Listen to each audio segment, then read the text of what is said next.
Malam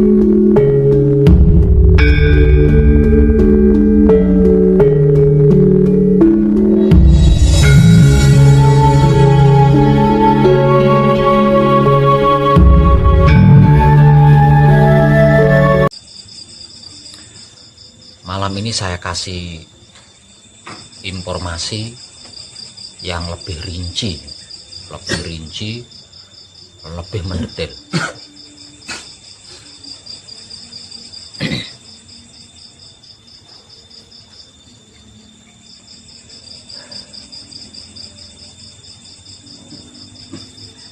Bagi setiap manusia hidup, ini terlepas dari sadar atau tidak sadar ya. Maksudnya disadari atau tidak disadari. Sesungguhnya ada pertanyaan. Di setiap diri manusia hidup, disadari atau tidak disadari, itu sesungguhnya ada sebuah pertanyaan. Dan pertanyaan ini bisa dipastikan muncul paling awal. Bisa dipastikan dia muncul paling awal. Dan pertanyaan ini merupakan pertanyaan yang paling mendasar, paling utama, bahkan bisa dikata paling penting, yaitu siapa aku? Dari mana aku? Hendak kemana aku? Dan untuk apa aku hidup di dunia ini? Di dalam setiap diri manusia itu pasti punya pertanyaan itu. Entah itu diungkapkan atau tidak. Entah itu disadari atau tidak disadari. Setiap diri manusia pasti punya pertanyaan itu. Siapa aku sebenarnya? Dari mana aku sebenarnya? Mau kemana aku? Untuk apa aku hidup di dunia ini? Itu pasti ada itu pertanyaan itu. Itu disadari atau tidak disadari? Terucap atau tidak terucap? Pertanyaan itu pasti ada di setiap diri manusia yang hidup di dunia ini.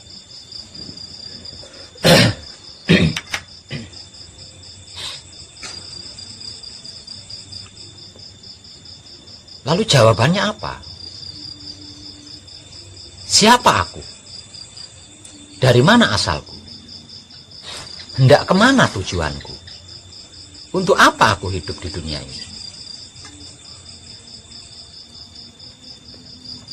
Aku yang dimaksud itu ada dua. Aku sebagai wujud dan aku sebagai isinya wujud. Karena apa? Karena manusia hidup itu terdiri dari dua hal, yaitu raga dan jiwa, atau jiwa dan raga. Artinya kata aku ini kan ada dua. Maksudnya kan ada dua. Aku sebagai raga dan aku sebagai jiwa.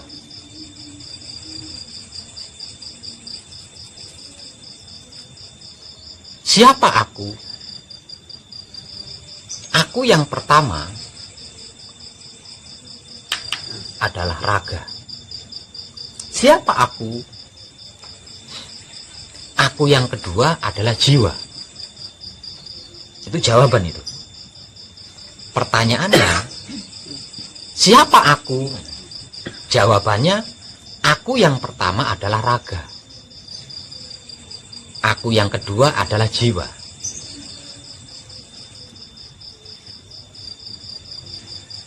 Pertanyaan kedua, dari mana asalku? Jawabannya, aku yang pertama adalah raga. Itu berasal dari cinta kasih sayang Tuhan. Sedangkan aku yang kedua, yaitu jiwa, berasal dari suci. Aku yang pertama berasal dari bahan cinta kasih sayang Tuhan. Aku yang kedua berasal dari bahan sucinya Tuhan.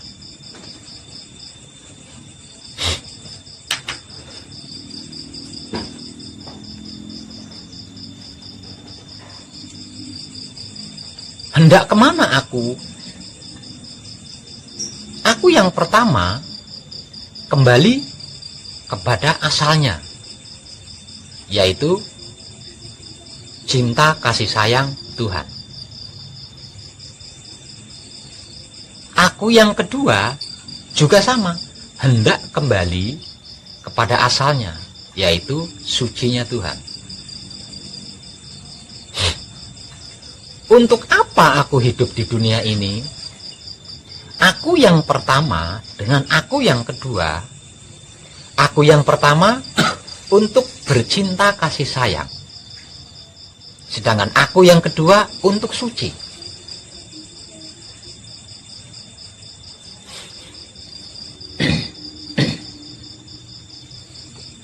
Detail atau perinciannya sebagai berikut.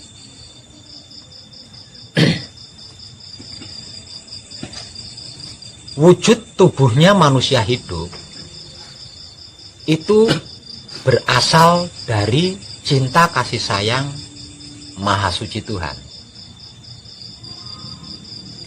Dicipta dengan cinta kasih sayang Maha Suci Tuhan dan berbahan dari cinta kasih sayang Maha Suci Tuhan. Sedangkan aku yang kedua, yaitu jiwa, berasal dari suci, berbahan dari suci, dicipta dengan suci, didesain atau dirancang untuk suci, dan diharuskan kembali kepada suci yang menjadi asal-usulnya.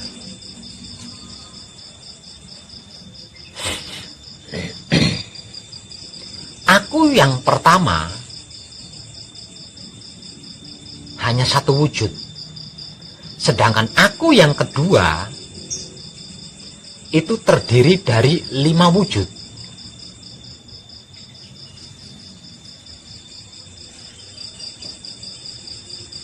Aku yang pertama satu wujud, yaitu tubuh kita, sedangkan aku yang kedua, yaitu jiwa kita, terdiri dari 5 wujud.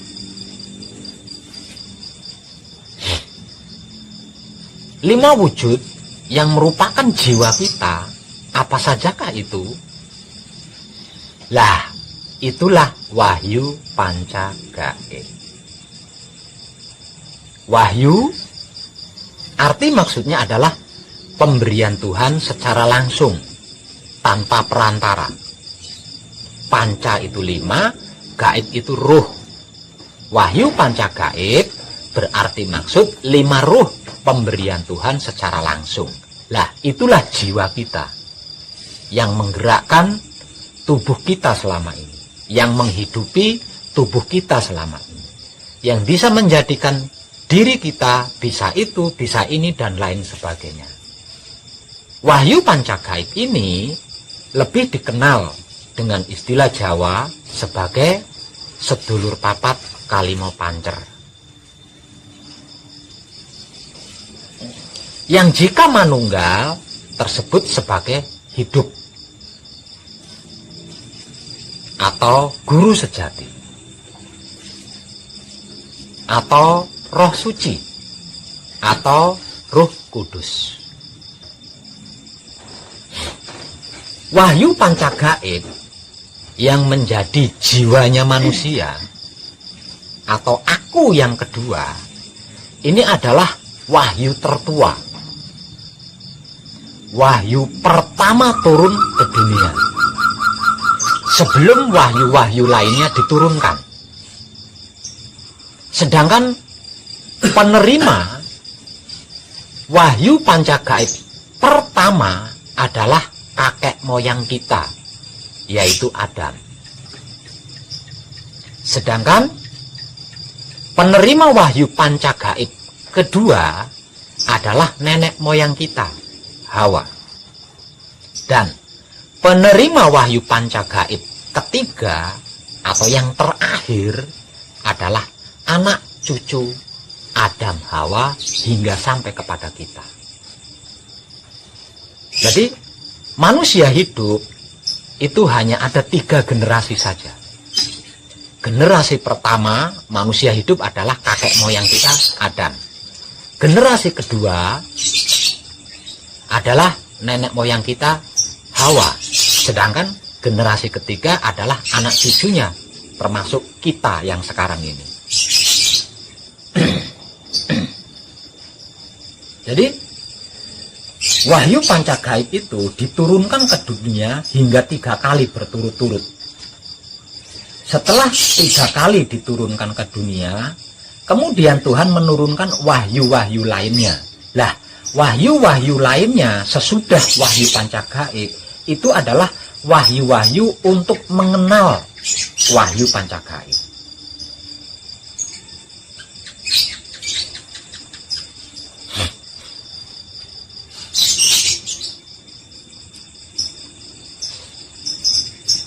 Konkretnya seperti apa Pak Web? Sebagai berikut.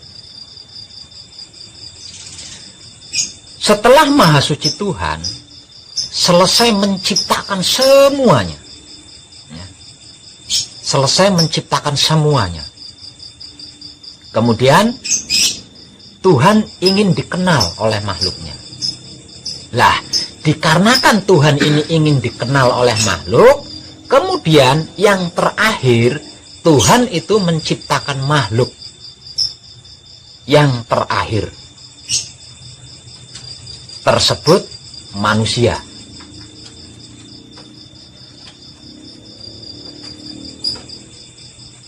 Manusia yang pertama kali diciptakan oleh Maha Suci Tuhan agar dia mengenal Tuhan itu sendiri tersebut Adam, yaitu kakek moyang kita sendiri.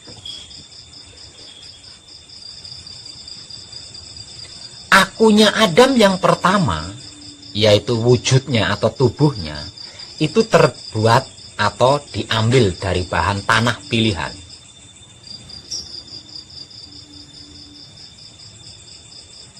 Kemudian dibekali wahyu pancagaib atau 5 ruh yang sudah saya jelaskan tadi. Dalam jangka waktu yang tidak sebentar, kemudian Tuhan menciptakan manusia generasi kedua, yaitu nenek moyang kita Hawa. Lah, akunya manusia generasi ketiga, aku pertamanya manusia generasi ketiga ini bahannya berbeda dengan Adam. Kalau aku pertamanya Adam, yaitu tubuhnya Adam, berbahan dasar dari tanah pilihan. Sedangkan aku pertamanya manusia generasi kedua, yaitu Siti Hawa, tubuhnya berbahan dasar dari tulang rusuknya Adam, yang kemudian dibekali sama, yaitu wahyu pancagaib yang menjadi jiwanya atau penggeraknya.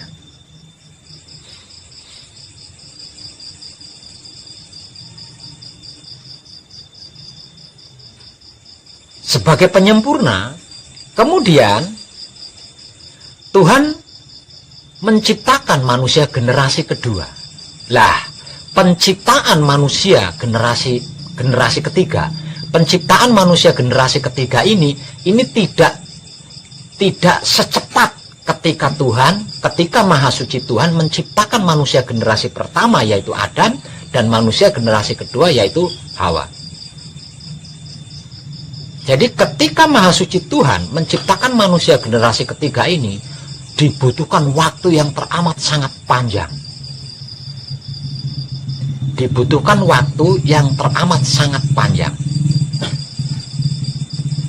Hal ini terjadi dikarenakan Adam, kakek moyang kita, dan Hawa, nenek moyang kita, itu mengalami kesulitan untuk mengenal Maha Suci Tuhan.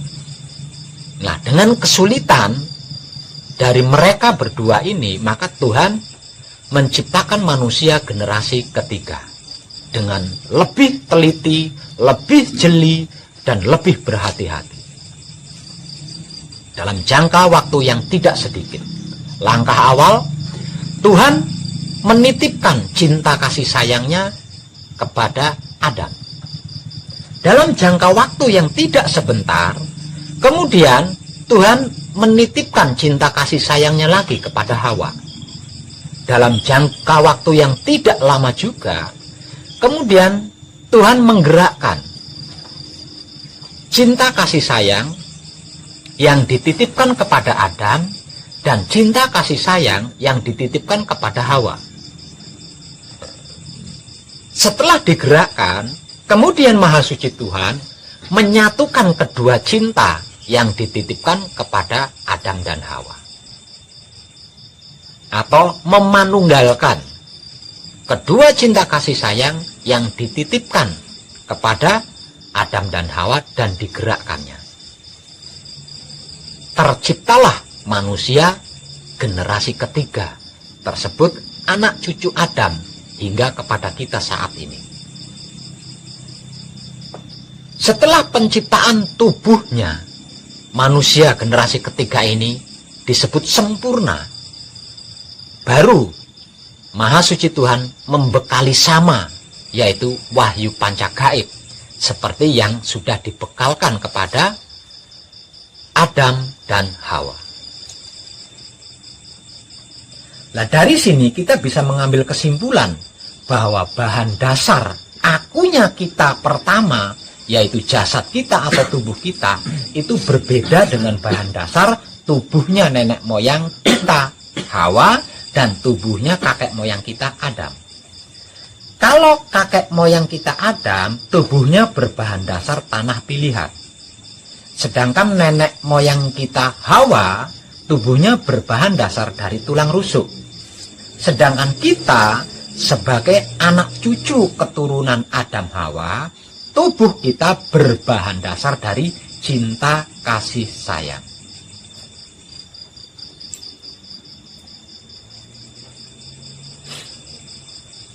Yang kemudian dibekali sama, yaitu wahyu pancagaib atau sedulur papat kalimo pancer, seperti yang dibekalkan kepada Adam dan Hawa.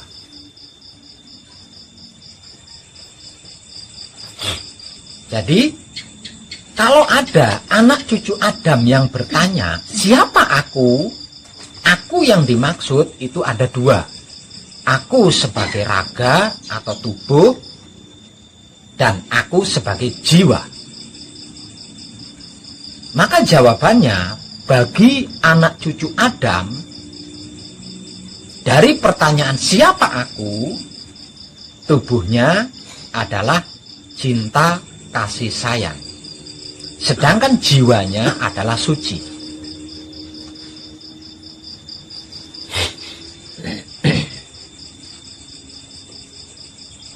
Kesimpulannya, berarti wahyu pancagaib adalah identitas jati dirinya seluruh manusia hidup.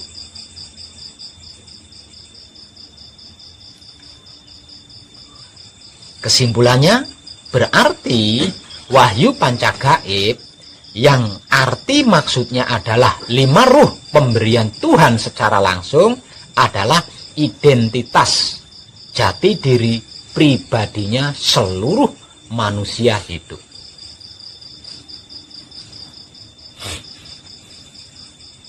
Yang jika diketahui secara sadar oleh seorang manusia tersebut, maka manusia itu akan menjadi gambaran kenyataan wujud Maha Suci Tuhan.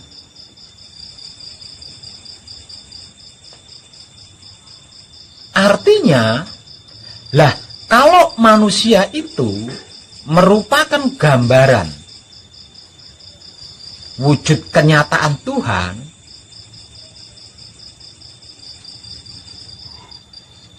kira-kira ada nggak yang namanya masalah? Yang namanya penyakit ada nggak kira-kira?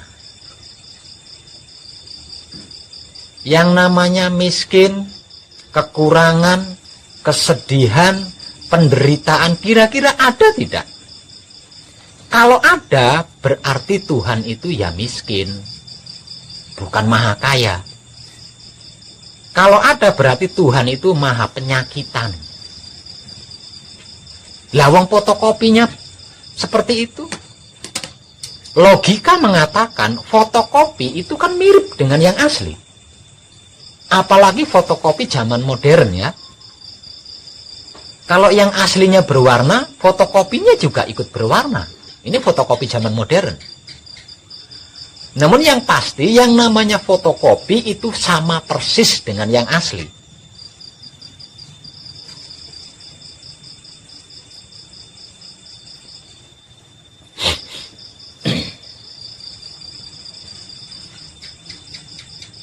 Itulah sebenar-benarnya wahyu pancagaib yang sedang kita pelajari bersama, yang sedang kita kaji bersama, dan yang sedang kita praktekkan bersama-sama.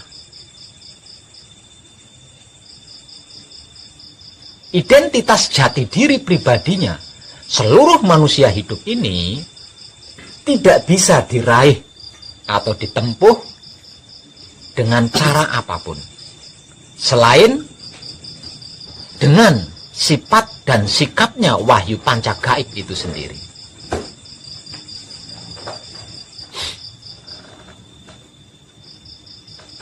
Jadi ditempuh dengan ilmu tidak bisa. Karena wahyu pancagaib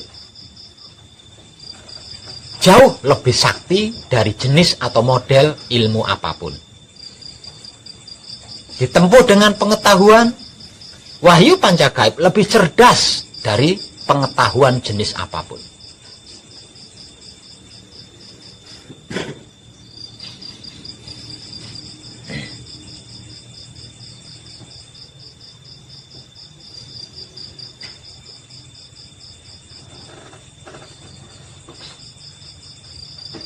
Dengan apa yang sudah saya informasikan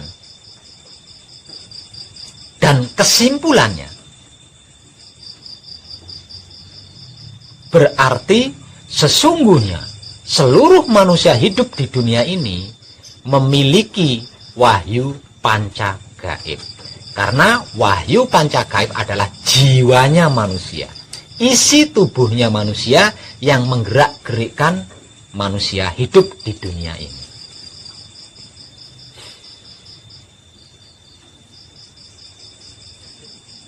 Bagi mereka yang sudah mengetahuinya dengan sadar dan mempraktekkannya disebut sebagai putra.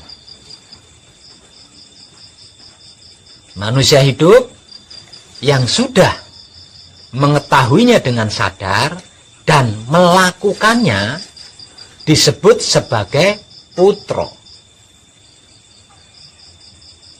Maksudnya puterannya rasa atau puterane rasa.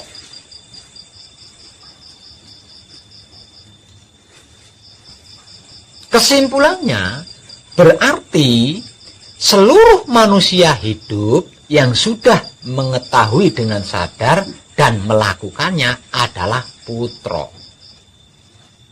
Jadi yang namanya putra itu banyak. Siapapun dia yang sudah mengetahui identitas jati diri pribadinya sebagai manusia hidup di dunia ini dengan sadar dan melakukannya atau mempraktekkannya, itulah putra.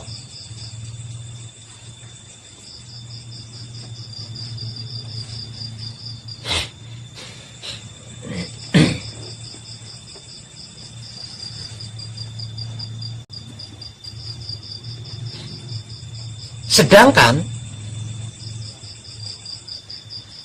bagi mereka yang sudah mengetahui identitas jati diri pribadinya sebagai manusia hidup di dunia ini dengan sadar dan melakukannya menggunakan sifatnya wahyu pancagaib itu sendiri, disebut sebagai putra kekudangane Rama.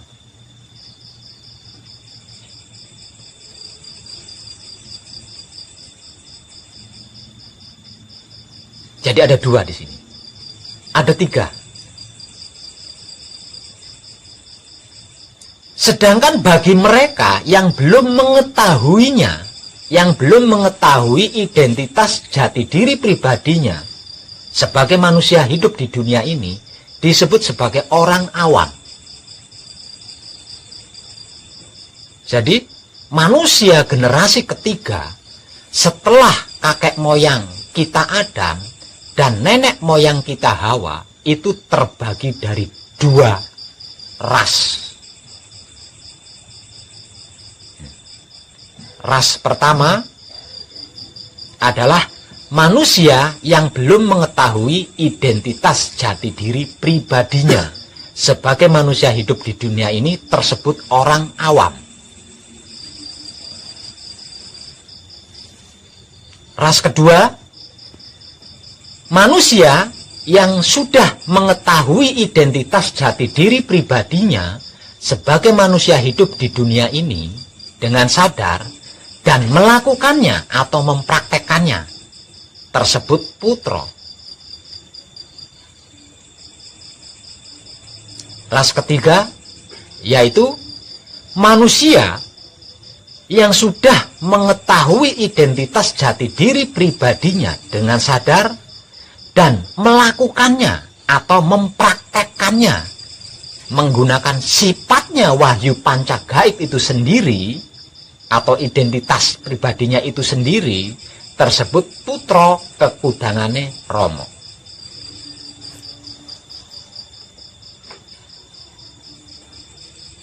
Nah, ras ketiga atau terah yang ketiga ini adalah terah yang tertinggi.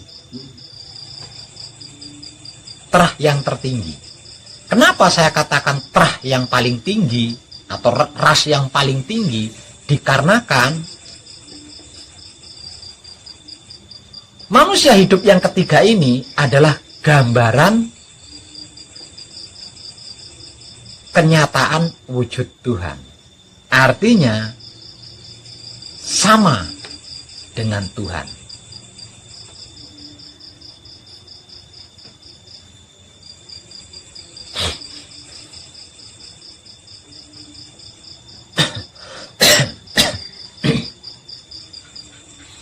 Ada perbedaan kehidupan-kehidupan di setiap harinya untuk 3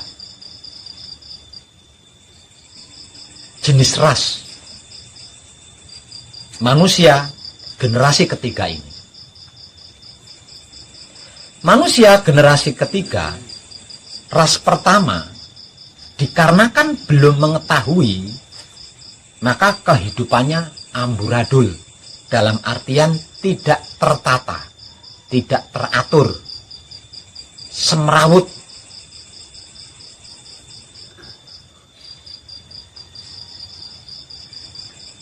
Sedangkan manusia generasi ketiga, dalam ras yang kedua, yaitu yang sudah mengetahui dengan sadar dan mempraktekannya, namun tidak menggunakan sifatnya wahyu panca gaib, mengetahui, memahami, dan mengerti, namun tidak melakukannya.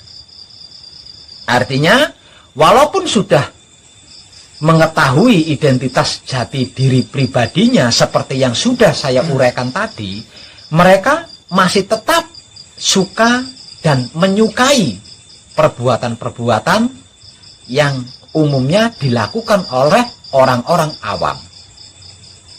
Seperti berprasangka buruk, berpikir jelek, iri sirik dengki, fitnah bully, dan lain-lain. Padahal sudah mengetahui identitas jati diri pribadinya, tapi masih menyukai di situ.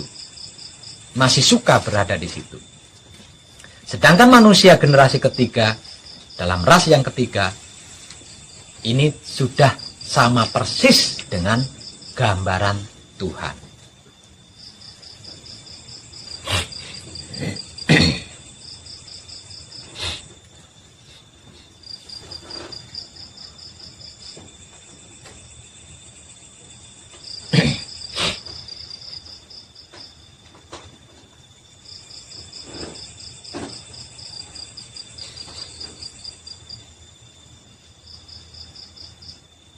Dari kitab apa Pak Web kok bisa tahu? Dari kitab Lauhul Mahfuz. Kitab kekal, kitab abadi yang ada di dalam setiap diri manusia hidup. Surat apa, ayat apa? Surat Kejadian ayat 5-7.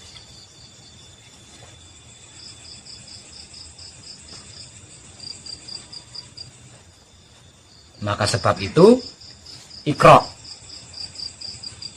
bacalah kitab yang kekal yang ada di dalam diri panjenengan masing-masing. Bagaimana caranya? Caranya, kenali identitas jati diri pribadi panjenengan dengan baik, menggunakan sifat dan sikapnya identitas jati diri pribadi panjenengan sendiri, jangan yang lain. Dikarenakan sedulur papat kalimo pancer atau wahyu pancagaib yang menjadi jiwa kita, masing-masing itu memiliki sifat dan sikap asli bawaan dari sananya. Jadi tidak bisa ditempuh dengan cara apapun. Tidak bisa ditempuh dengan teknik apapun selain menggunakan sifat dan sikapnya mereka berlima itu sendiri.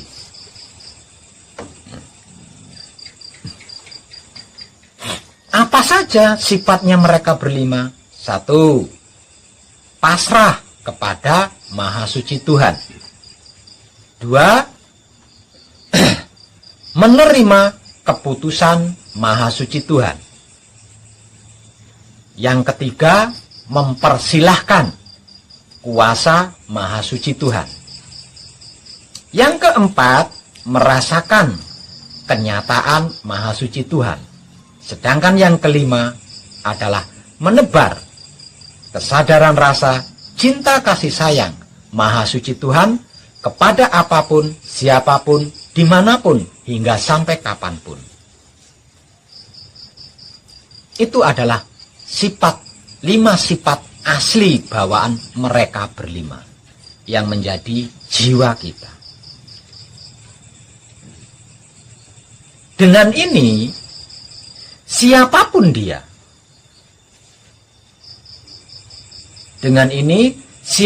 dia, jika tidak mau pasrah kepada Maha Suci Tuhan, jika tidak bisa menerima apapun keputusan Maha Suci Tuhan, jika tidak bersedia mempersilahkan kuasanya Tuhan, kalau tidak bisa merasakan kenyataan Tuhan, kalau tidak bisa dan tidak bersedia menebar kesadaran rasa cinta kasih sayang Maha Suci Tuhan, sesungguhnya itu bukan manusia hidup.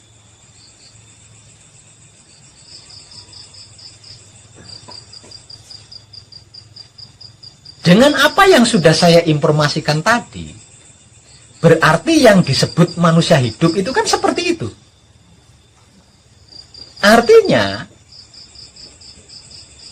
kalau tidak bisa pasrah kepada Maha Suci hidup, tidak bisa menerima keputusan Maha Suci hidup, kalau tidak bisa mempersilahkan kuasa Maha Suci Tuhan, Maha Suci hidup, tidak bisa merasakan kenyataan Maha Suci Tuhan, tidak bisa menebar kesadaran rasa cinta kasih sayang Maha Suci Tuhan, berarti bukan manusia hidup kan? Berarti bukan manusia hidup kan? Lawang manusia hidup kan identitasnya itu.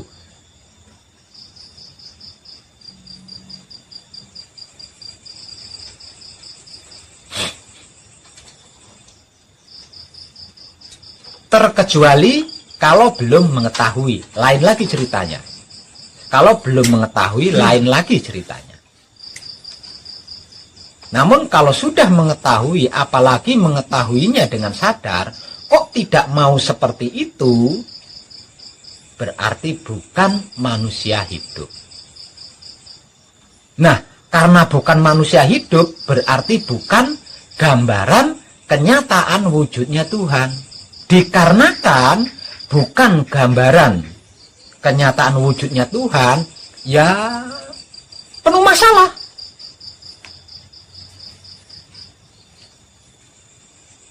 Segerak-geraknya tubuh bermasalah. Segerik-geriknya otak atau pikiran, segerik-geriknya hati atau batin, segerik-geriknya kelamin atau syahwat pasti masalah. Dan masalah itulah yang disebut karma. Artinya, berbuat baik kita akan diadili oleh kebaikan yang kita lakukan. Berbuat buruk kita akan diadili oleh keburukan yang kita lakukan. Dan seumur hidup kita akan berkecimpung di situ terus. Sampai benar-benar menjadi manusia hidup yang sesungguhnya.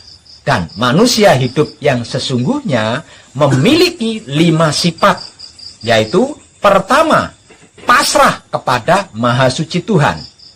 Kedua, menerima keputusan Maha Suci Tuhan. Ketiga, mempersilahkan kuasa Maha Suci Tuhan. Keempat, merasakan kenyataan Maha Suci Tuhan. Dan yang kelima, menebar kesadaran rasa cinta kasih sayang Maha Suci Tuhan. Itulah sifat aslinya manusia hidup di dunia ini. Dikarenakan identitas jati diri pribadinya manusia hidup di dunia ini adalah wahyu panca gaib atau sedulur papat kalimo pancer, 5 roh pemberian Tuhan secara langsung. Dan itulah pertama kali Maha Suci Tuhan memberi kepada makhluknya. Pertama kali Tuhan memberi sesuatu kepada makhluknya adalah yang diberikan 5 roh secara langsung.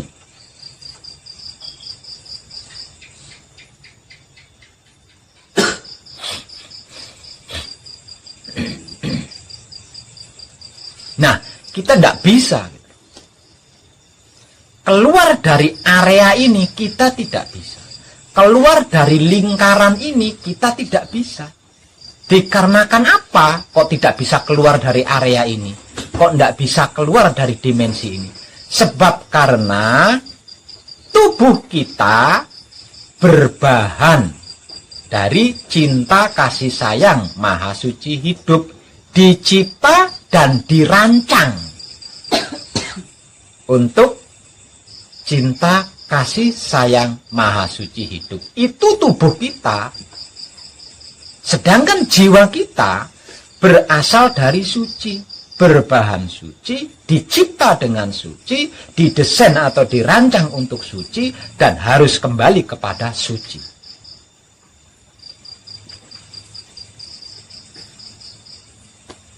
Dengan mengetahui itu secara sadar dan melakukannya menggunakan sifatnya itu sendiri, itulah yang disebut sebagai gambaran kenyataan wujud Tuhan.